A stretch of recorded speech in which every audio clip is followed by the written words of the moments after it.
Assalamualaikum warahmatullahi wabarakatuh. Alhamdulillahirabbil alamin hamdan wa syukran lillah.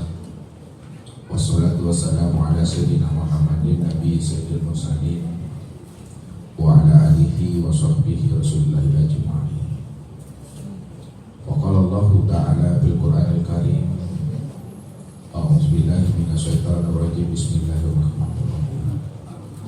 Sanurihim ayatina fil afaq wa bi anfusihim hatta yatabayyana lahum annahul haqq. Wa bil ardi ayatul lil muqinin wa bi anfusikum afala tubsirun. Sadaqallahu. Bapak Ibu, saudara-saudara dan anak-anak kami jamaah tauhid yang dirahmati Allah.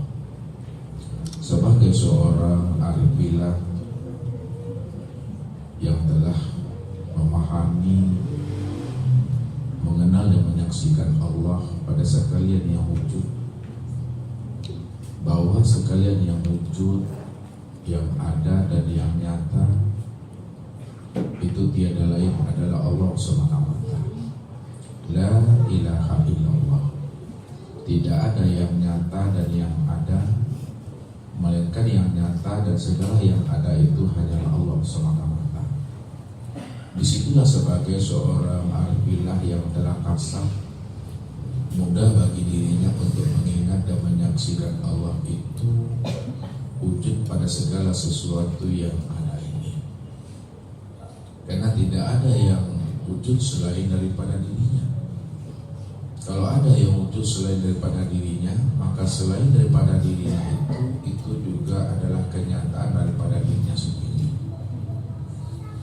Lalu bagaimana cara kita Bapak Ibu untuk mengingat dan menyaksikan Allah itu pada setiap aktivitas, perbuatan dan pekerjaan yang kita lakukan sehari-hari? Tentunya orang yang arif billah, orang yang telah mengenal dan memahami akan kewujudan Allah pada sekalian alam itu, tidak sulit bagi dirinya untuk mengingat dan menyaksikan Allah itu. Semua aktivitas dan pekerjaan yang dia lalui sampai habisnya usia umurnya, dia tetap bisa mengingat dan menyaksikan Allah. Qiyamau wa qu'uda wa ala junubihim. Baik pekerjaannya itu pada saat berdiri, pada saat duduk dan berbaring. Disitulah dia bisa mengingat dan menyaksikan Allah pada setiap pekerjaan dan aktivitas yang ia lakukan. Namun kuncinya bagaimana untuk mengingat dan menyaksikannya?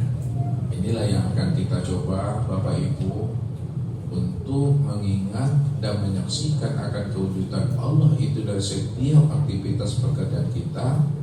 Kita mesti mengalami suatu proses namanya fana. Nah, proses fana ini yang diingatkan Rasul kepada kita. Mutu qabla an tamutu. Matikanlah dirimu sebelum ajalmu sampai. Matikan diri sebelum usia umur ini selesai.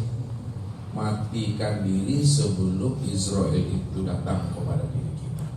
Kalau diri kita telah fana, diri kita telah hapus, diri kita telah mati,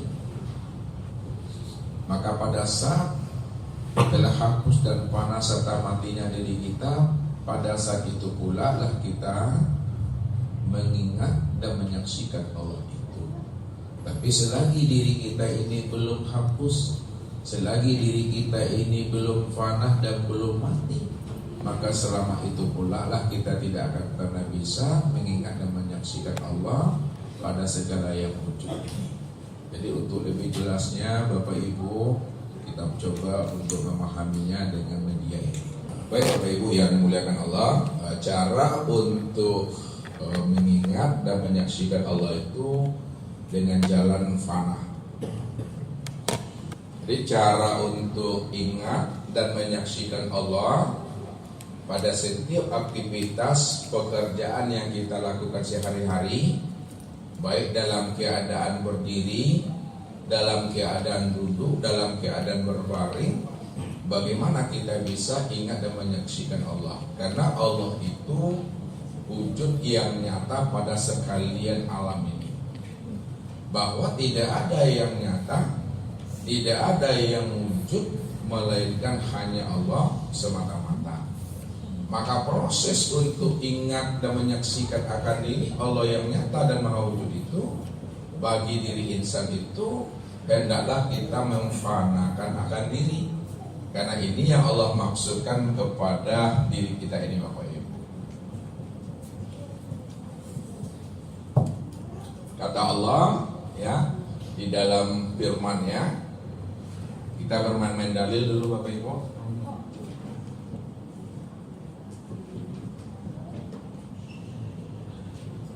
La ilaha illallah.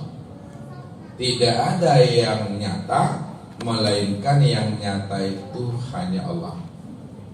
Tidak ada yang wujud melainkan yang wujud itu hanya Allah. Yang kedua, Allah katakan kullu min indillah.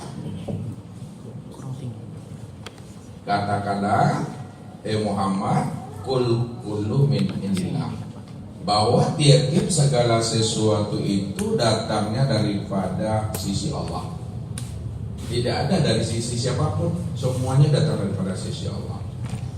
Kemudian yang ketiga, kata Allah, ma indakum yanfadu wa ma indallahi baqi.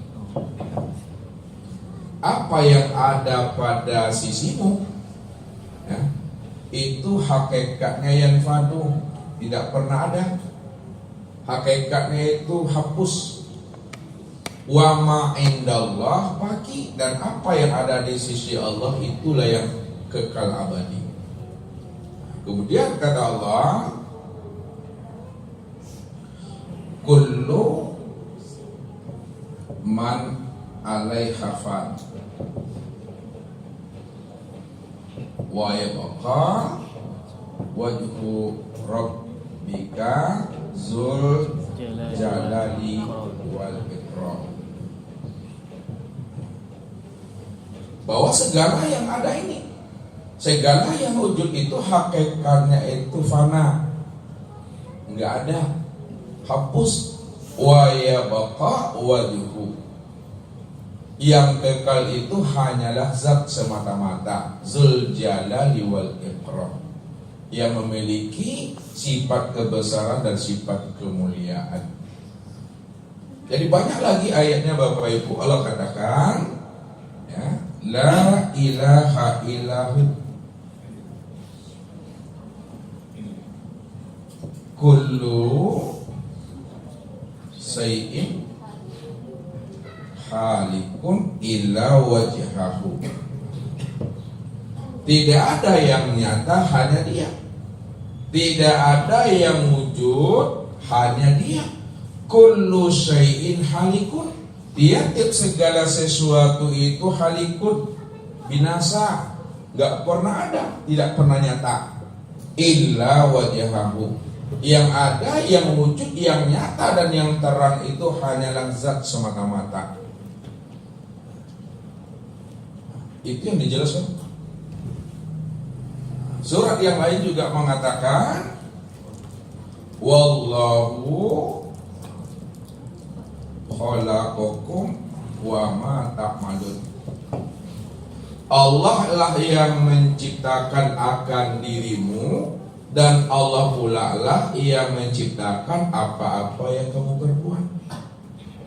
Kaki kita melangkah, tangan ini meraih, itu semuanya Allah yang memperbuatnya, Allah yang menciptakannya. Termasuk juga kehendak daripada hati kita. Kita punya niat, kita punya azam.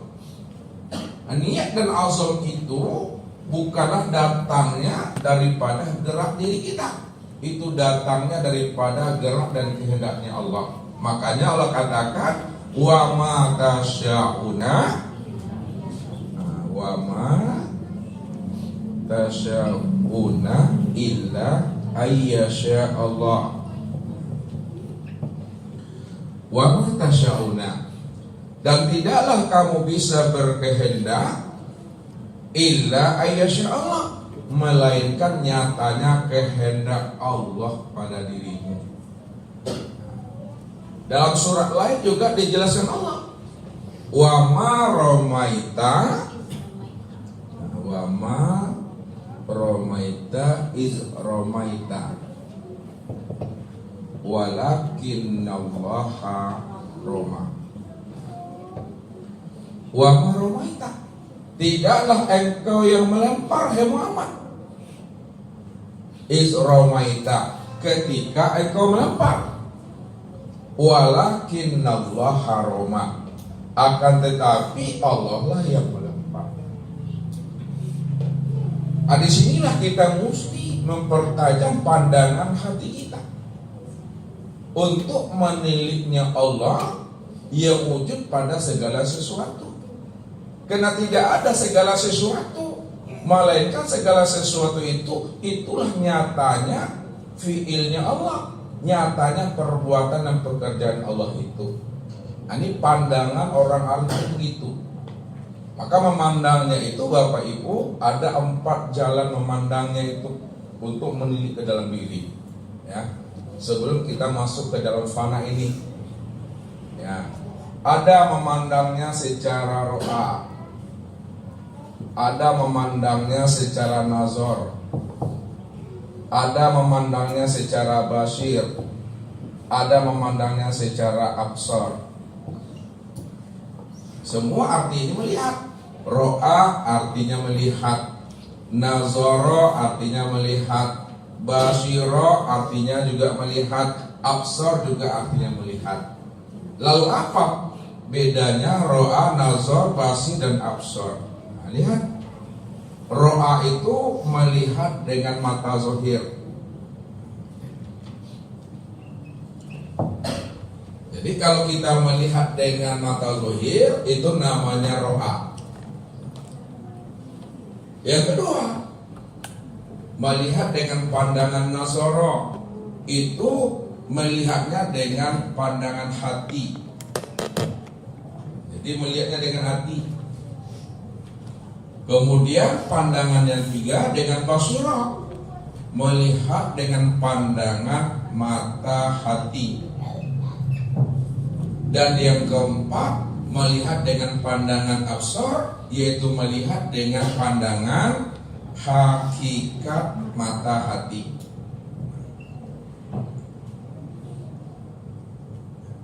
Kalau kita sudah bisa melihat dengan hakikat pandangan mata hati, maka yang tertilik, yang berbuat pada diri ini, di luar diri ini, sebesar zarah tidak ada perbuatan makhluk dan hamba.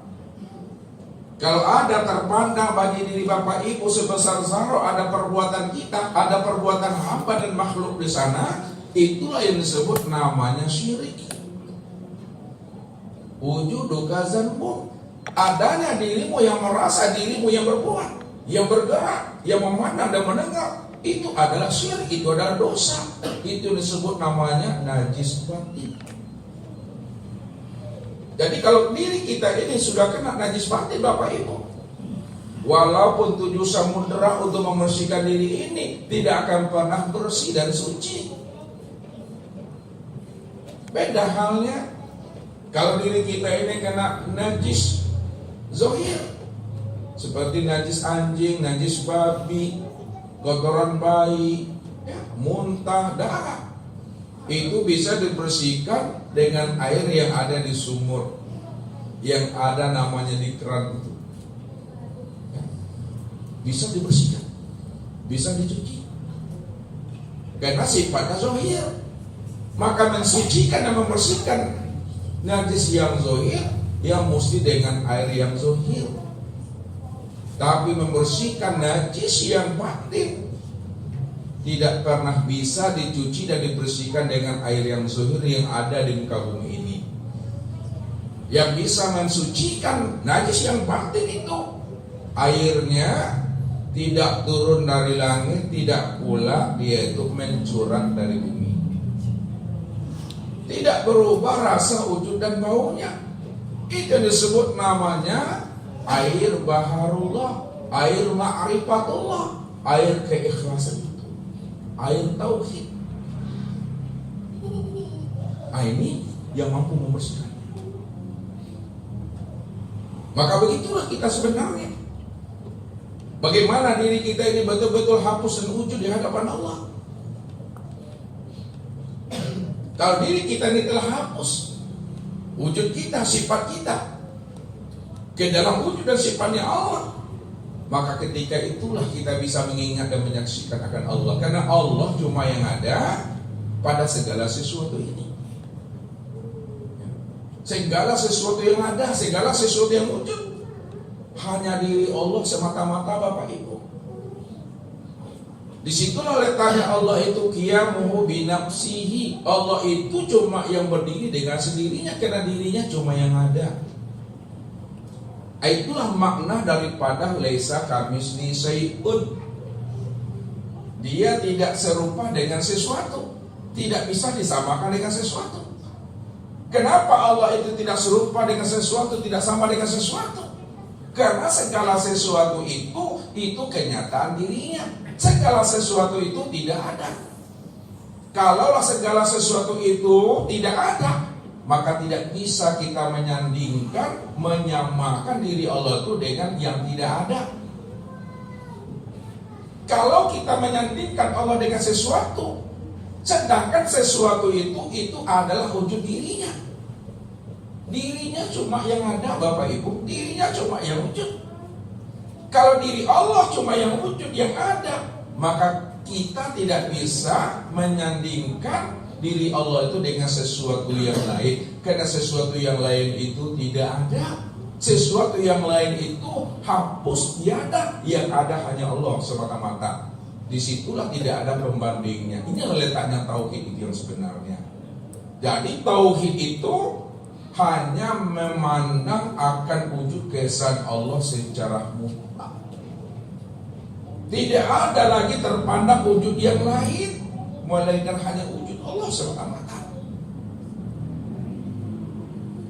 Jadi kalau tidak ada wujud yang lain, hanya Dia semata-mata, maka tidak mungkin kita akan menyamakan Allah dengan yang lain, karena yang lain itu nggak ada. Yang lain sila diri pada dirinya itu kosong. Tak mungkin kita menyandingkan diri Allah itu kepada sesuatu yang kosong, yang tidak ada.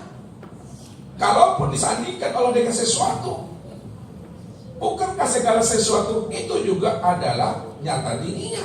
Kan ini Allah katakan, kullu syai'in halikun illa wajahahu. Surah Al-Qasas ayat 88. La ilaha illa huwa. Tidak ada yang nyata, tidak ada yang wujud, tidak ada yang terang dan jelas illa huwa, melainkan yang nyata, yang wujud, yang terang, yang jelas itu hanya Dia. Kullu syai'in halikun. Segala sesuatu itu halik, tidak ada. Kalaulah segala sesuatu itu halik, tidak ada, tidak mungkin kita akan menyandingkan diri Allah kepada sesuatu yang tidak ada. Illa wajhahu, yang ada, yang wujud, yang nyata hanya dirinya semata-mata, Bapak Ibu. Ini dasarnya. Dalam surah Ar-Rahman juga dikatakan Allah, kullu man 'alaiha fan. Segala yang ada dalam pandangan zahir, semuanya itu bersifat fana, enggak ada. Yang bako, yang kekal hanyalah zat semata-mata. Inilah kita selalu menafikan, ya, dan mengisbatkan kalimat tauhid itu di dalam hati kita.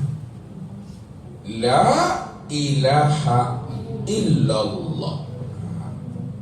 La ilaha ini nafi namanya, Bapak Ibu. Illallah itu isbatkan. Tidak ada yang wujud, tidak ada yang nyata, melainkan yang wujud dan yang nyata itu hanya Allah. Kalau Allah cuma yang wujud, kalau Allah cuma yang nyata, maka segala yang wujud pada sekalian alam, pada diri kita dan di luar diri kita, itu tiada lain nyatanya, wujud Allah semata-mata. Disitulah Bapak Ibu bisa melihat Allah, bisa menyaksikan Allah, waktu berdiri, waktu duduk, waktu berbaring, dari setiap perbuatan, aktivitas dan pekerjaan yang kita lakoni sampai mati kita Bapak Ibu. Itu yang namanya berkekalan. Tapi jalan untuk bisa kita mengingat dan menyaksikan Allah itu, yaitu dengan jalan fana. Fana ini kuncinya. Betul-betul kita hapuskan diri kita ini. Yang mana yang diri kita? Kalau kita dah paham diri kita yang mana secara zahir dan batin, maka tilidlah dengan pandangan ro'a, tilid dengan pandangan nazara, tilid dengan pandangan basira, tilid pula dengan pandangan absor, maka nampaklah wujud yang hakiki itu. Nampaklah wujud Allah yang sebenar-benar nyata dan ada, serta wujud pada sekalian alam, pada diri kita, dari setiap gerak dan diam itu hanya Allah lah yang qiyamu binafsihi itu. Caranya Bapak Ibu, insan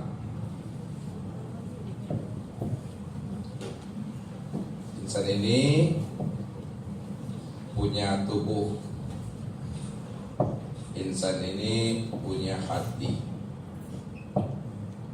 insan ini punya ruh, insan ini punya sir. Kita lihat mandangnya.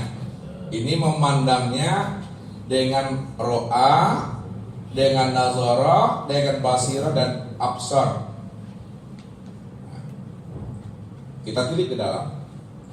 Secara pandangan ro'a, pandangan zuhir, maka kelihatan tubuh ini yang bergerak, tubuh ini yang berbuat.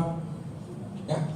Apapun yang kita lakoni setiap hari, pekerjaan kita, aktivitas kita, profesi kita, maka yang terlihat secara pandangan mata zuhir itu hanyalah perbuatan tubuh. Kalau yang terlihat adalah perbuatan tubuh, tidak terpandang perbuatan dan fiilnya Allah, itu syirik. Syirik itu yang dikatakan pandangan yang tidak beribadah. Pandangan yang berdosa adalah pandangan yang tidak mampu memandang fiil dan perbuatan Allah pada perbuatan tubuhnya ini. Ini yang dikatakan Rasul. Man nazara ila syai'in ma lam yarallaha bihi fa huwa batil. Barang siapa yang bisa memandang kepada sesuatu, baik pada dirinya, waktu memandang, waktu mendengar, waktu berkata, lalu dia tidak mampu memandang Allah pada dirinya yang berbuat, itulah pandangan yang berdosa. Itulah pandangan yang tidak berfaedah, itulah pandangan yang tidak bernilai pahala. Maka perbuatan tubuh ini yang kita fanakan, kita hancurkan, kita hapuskan dalam pandangan hati kita. Zahirnya memang nampak tubuh yang berbuat, tapi pandang dengan pandangan nazar, ya, yang berbuat itu tidak lain adalah perbuatan hati. Jadi fanakalah perbuatan tubuh pada hati, maka nyatalah perbuatan hati yang berbuat. Ini yang dikatakan oleh orang-orang tua kita, bahwa yang zahir menunjukkan yang batin, yang zahir menunjukkan yang batin. Apa yang diperbuat oleh tubuh itu sebenarnya adalah nyatanya perbuatan hati. Itu fana. Setelah nampak dan nyata perbuatan hati yang berbuat pada perbuatan tubuh, jangan tertahan pada pandangan hati. Jangan hanya tertahan pada pandangan nazar. Tilik lagi ke dalam. Fanakanlah hati itu pada ruh, maka nyatalah perbuatan ruh itu yang berbuat. Nyatalah ruh itu yang berbuat pada hati. Jadi bukan hati yang berbuat Bapak Ibu, yang berbuat itu nyatanya perbuatan ruh. Kalau tidak ada haru, mana hati berkehendak, mana hati berirodah, tidak bisa. Jadi apa yang diperbuat oleh hati itu sebenarnya nyatanya perbuatan ruh. Setelah tahu kita bahwa ruh itu yang berbuat senyata-nyatanya, sejelas-jelasnya pada diri. Jangan tertahan pada perbuatan ruh, jangan tertahan pada pandangan basir. Leburkan kembali, fanakan kembali, pilih lagi pada ruh itu. Fanakanlah ruh itu pada sir, maka nyatalah sir itu yang berbuat pada ruh. Leburkan ruh ini pada sir, maka terlihatlah bahwa sir itulah yang berbuat pada ruh itu. Ketika kita sudah bisa mempandangan ruh pada sir, lalu nampak nyatanya perbuatan sir yang berbuat pada ruh, jangan Bapak Ibu tertahan pada pandangan sir. Pilih lagi dengan pandangan absur, dengan pandangan hakikat mata hati. Kalau kita sudah bisa memandang dengan pandangan hakikat mata hati, itu disebut namanya pandangan ma'rifat. Fanakanlah perbuatan sir itu pada zat, maka nyatalah zat itu semata-mata yang berbuat. Inilah yang disebut pandangan ma'rifat. Ini yang disebut namanya pandangan yang tembus. Ini yang disebut namanya pandangan yang kasat. Inilah yang dikatakan pandangan arif billah. Jadi pandangan yang arif billah, orang yang tidak lagi berjarak antara dirinya dengan Allah. Dialah yang bisa memandang kewujudan Allah yang nyata, yang berkehendak, yang berbuat semata-mata. Karena dia cuma yang wujud, dia cuma yang ada. Selain dirinya tidak pernah ada, selain dirinya tidak pernah wujud, selain dirinya tidak pernah nyata. Yang nyata, yang wujud, yang ada itu hanya diri Allah semata-mata. Ini pandangan orang yang arif billah, pandangan orang yang kasab, pandangan yang bernilai pahala, pandangan yang bernilai kebaikan dan faedah hidup. Proses fananya tubuh, hati, ruh, sir sampai kepada zat, ini disebut namanya tarki. Namanya tarki.